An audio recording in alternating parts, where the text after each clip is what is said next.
The Wreckage is made possible by funding from the Ford Foundation. Additional funding is provided through the American Jewish Education Program, generously supported by Sid and Ruth Lapidus. Enjoying our series? Don't forget to leave us a rating on your preferred podcast platform.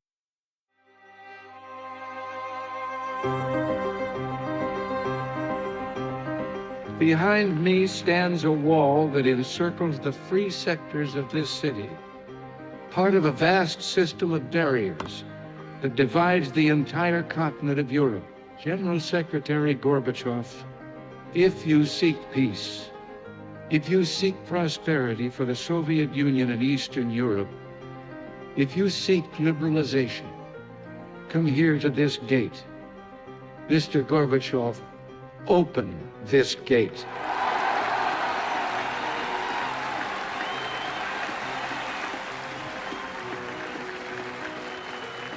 Mr. Gorbachev, tear down this wall.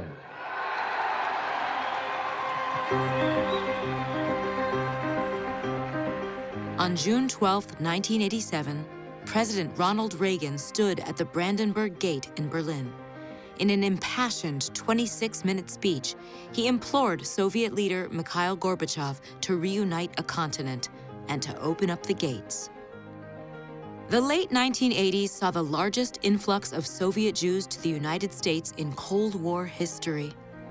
These families settled throughout the country, from small towns to big cities, with many joining synagogues, enrolling their children in Jewish day schools and summer camps, and celebrating milestones like bar and bat mitzvahs. Life in the United States was an adjustment.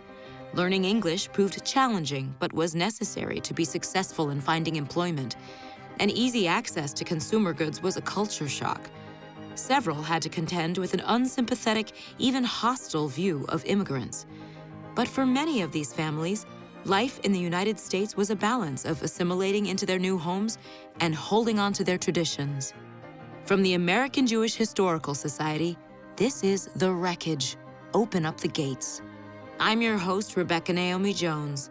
This week, we meet the New Americans. Our story begins behind the closed doors of the Oval Office. This anti-Semitism is stronger than we think, you know. It's unfortunate, but this has happened to the Jews. It's happened in Spain, it's happened in Germany, it's happening, and now it's going to happen in America if these people don't start behaving. It may be they have a death wish. You know, that's been the problem with our Jewish friends for centuries. Joining us is Dr. Andrew Sperling, historian and director of academic initiatives at the American Jewish Historical Society. Richard Nixon, of course, has a notorious reputation for obvious reasons, but he was also a compulsive anti-Semite. There are several instances in the Nixon tapes where the president and his Secretary of State, Henry Kissinger, who is Jewish, express frustration with the Jews and show a glaring lack of concern for Soviet Jewish issues. President Nixon and Secretary of State Henry Kissinger tried to skirt the issue of Soviet Jewry, lest it threaten efforts to ease Cold War tensions. They grew increasingly exasperated at American Jewish efforts to promote the cause of Soviet Jewish liberation. Nixon's Oval Office tapes reveal the White House's frustration. Well, we have complained about the Jews. It's none of our business. If they complain, if they made a public protest to us for the treatment of Negroes, we'd be, it's none of our business how they treat them. Kissinger is actually on record saying that a genocide of Soviet Jewry would not be of concern to American foreign policy. He actually says, if they put the Jews into gas chambers in the Soviet Union, it's not an American concern. And Nixon replies, we can't blow up the world because of it. So there is a frosty view of the situation that emanates from the top of the American political network. And this is what Jewish politicians and advocates are up against, though they may not know all the details at the time. After the Nixon presidency, the question of human rights, moral responsibility, and the looming prospect of Soviet Jewish migration to the United States coincided with another humanitarian disaster, the influx of Vietnamese refugees after the Vietnam War. After the fall of Saigon in 1975, the U.S. admitted 125 Vietnamese refugees in the first wave. These were people evacuated because they had ties to the U.S. military. Then there were also the so-called boat people who fled Vietnam in overcrowded boats because they were so desperate to leave. This was a full-fledged humanitarian crisis. People were fleeing in very treacherous conditions, and many died at sea. Another saga in the South China Sea. A Vietnam refugee boat has been spotted. The USS Blue Ridge was about 50 miles away. We've reversed course and have closed the position. As you can see, the refugee boat is just off the port bow now. We'll launch our utility boat with a boarding party, go aboard and see what the situation is as far as food, clothing, medical needs, and seaworthiness of the boat. The boarding party investigated and found 54 people crammed into a boat less than 40 feet in length.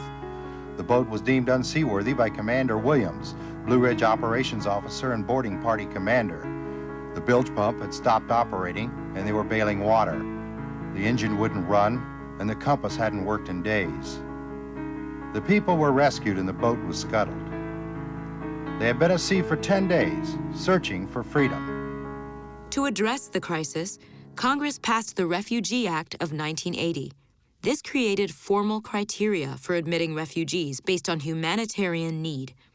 It would have a profound effect, not only on Southeast Asians, but also on Soviet Jews, who were also trying to gain entry to the United States. The Refugee Act created a formal system for admitting refugees based on humanitarian need. And this law is informed and shaped by the experiences of both Southeast Asians and Soviet Jews.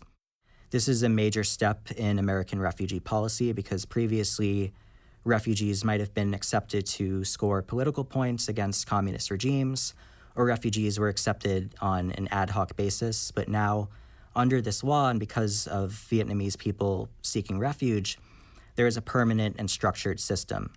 So under this American law, the legal definition of refugee required the applicant in question to have a well-founded fear of persecution. We know from the various experiences and testimonies of both refuseniks and the activists who met with them that they had reasonable fears of persecution and they were being persecuted. But there were situations where Soviet Jews would get to Rome, for instance, and be denied refugee status because the INS, the Immigration and Naturalization Service, did not recognize them as refugees. American Jewish organizations rallied to help. HIAS, the Hebrew Immigrant Aid Society, even sent case managers to Europe to guide Soviet Jewish emigres through the U.S. immigration process to ensure that they would qualify as refugees. So that's a situation where it becomes vital to have American Jewish allies present during the actual process of emigration, and HIAS workers were crucial in assisting these people through the bureaucratic aspect of coming to the U.S. And it was important to gain that status because being classified as a refugee entitled you to certain medical benefits and government funding for basic necessities. After extensive efforts by activist groups and sympathetic politicians, the U.S. created more space for Soviet Jewish refugees to land on American shores. Jewish American advocates now faced additional challenges in helping these newcomers adapt to an exciting but unfamiliar society. And for 9 wonderful years, I worked for NYANA, the New York Association of New Americans, as a volunteer, helping the refuseniks from the former Soviet Union to find work in the United States. But these were brilliant people. These people had 1 or more PhDs, and I couldn't see them wasting their lives and their talents. Americans fighting to free Soviet Jews imagined correctly that most would end up in Israel. But the growing number of emigres choosing the United States forced Jewish groups to pivot. Political activists had demanded, "Let my people go." Now, social workers and resettlement agencies would have to fulfill the promise of, "I am my brother's keeper." So what happens beginning with the moment of arrival for Jews coming to New York?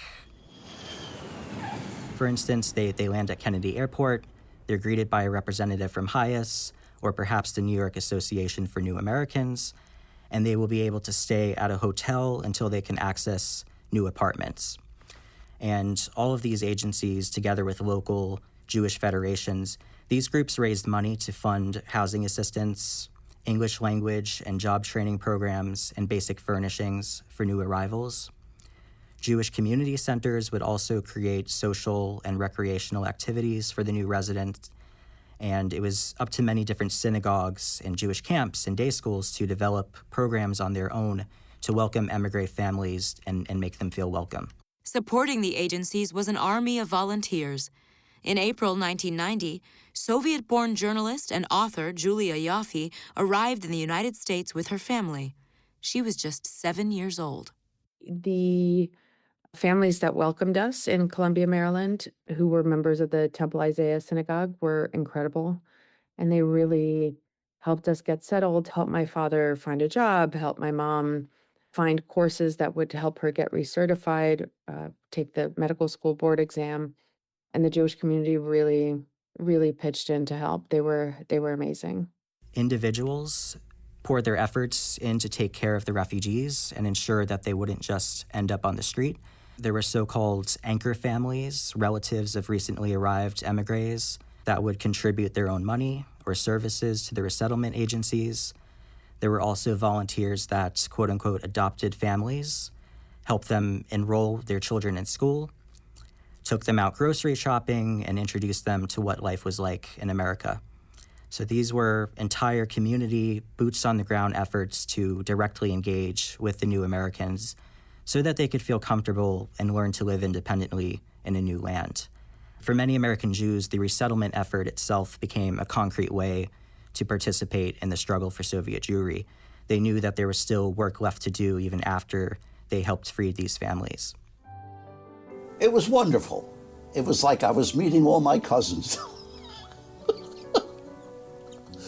The strange thing about it was that they didn't understand, because they had been raised to escape from Judaism.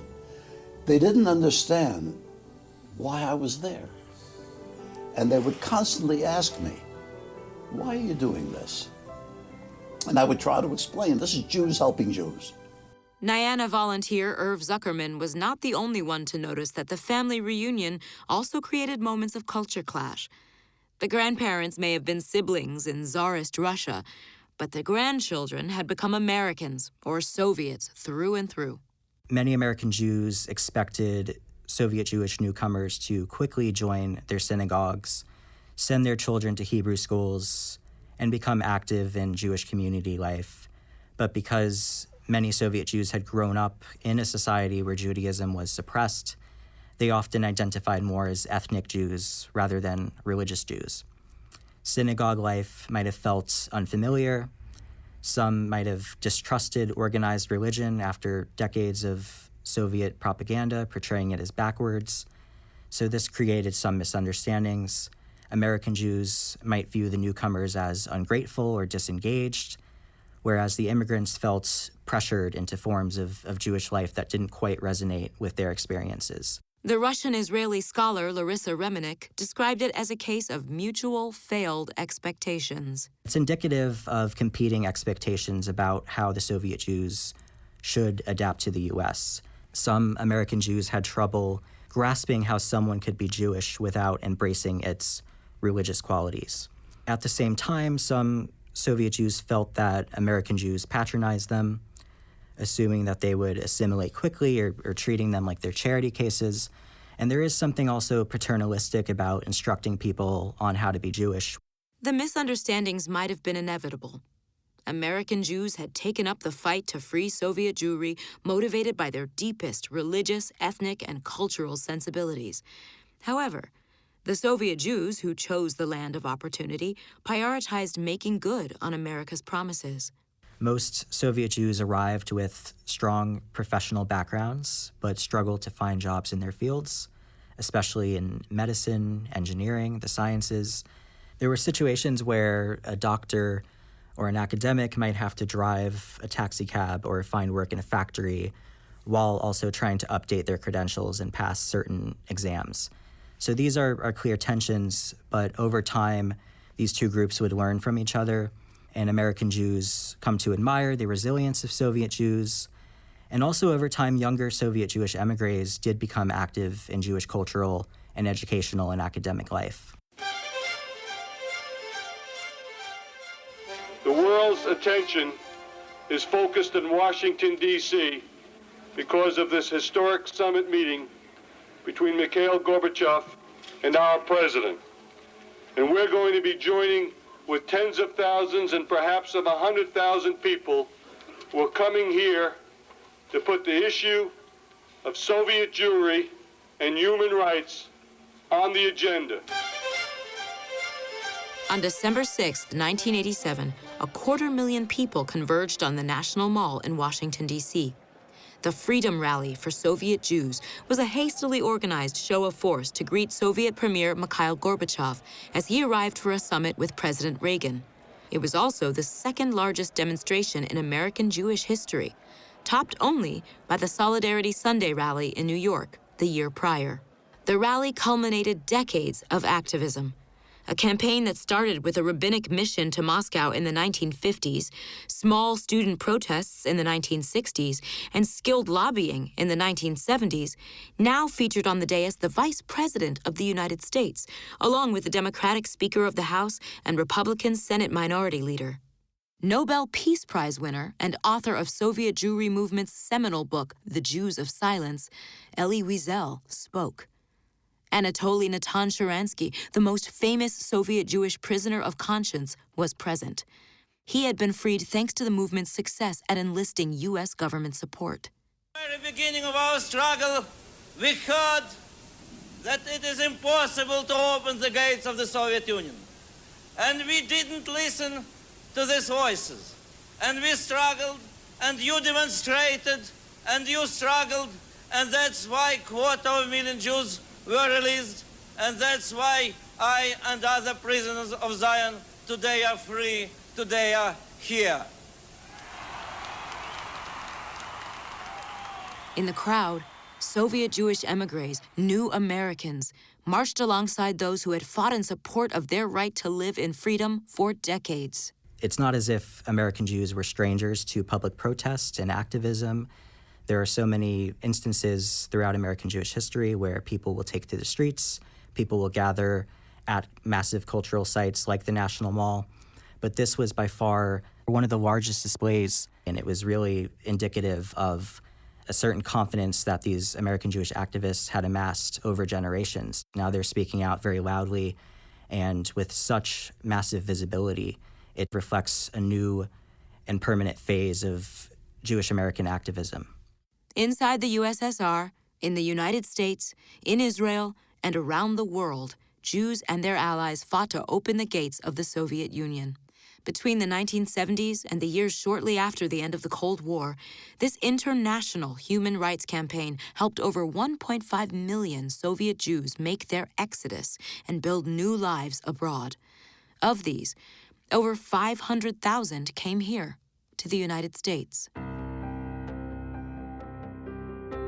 On Christmas Day, 1991, Mikhail Gorbachev resigned from office after a turbulent tenure that included an attempted Communist Party coup to oust him just months earlier. The Soviet flag was lowered one final time over the Kremlin. Across the United States, television and radio broadcasts were interrupted with a breaking news bulletin from President George H.W. Bush. During these last few months, you and I have witnessed one of the greatest dramas of the 20th century, the historic and revolutionary transformation of a totalitarian dictatorship, the Soviet Union, and the liberation of its peoples.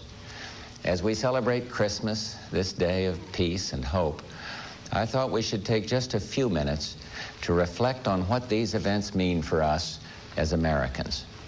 For over 40 years, the United States led the West in the struggle against communism and the threat it posed to our most precious values. This struggle shaped the lives of all Americans. It forced all nations to live under the specter of nuclear destruction. That confrontation is now over. The nuclear threat, while far from gone, is receding. Eastern Europe is free. The Soviet Union itself is no more. This is a victory for democracy and freedom. It's a victory for the moral force of our values. Every American can take pride in this victory, from the millions of men and women who've served our country in uniform, to millions of Americans who supported their country and a strong defense under 9 presidents. New, independent nations have emerged out of the wreckage of the Soviet Empire. Last weekend, these former republics formed a Commonwealth of Independent... Walk through Brooklyn's Brighton Beach today. You can hear Russian on the streets, feel it in the stores, taste it in the food. It's known as Little Odessa. And while it may be the most famous Soviet Jewish emigre community in the US, it is not the only one. Rego Park in Queens is not far away, nor is Philadelphia's Northeast. There are Russian-speaking Jewish communities in places that know nothing of a Moscow winter, like Miami's Sunny Isles and West Hollywood, California. Outside of the ethnic enclaves, emigres from the former Soviet Union can be found wherever Jews live in the United States. Today, they and their American-born children number close to 750,000, 1 out of every 10 Jews in the United States. Once, back when Cold War tensions reigned, Americans looked on Soviet Jews as symbols of a distant oppression. Here and now, these emigres from the former Soviet Union and US-born children are part of the fabric of American Jewry's increasingly diverse and vibrant community.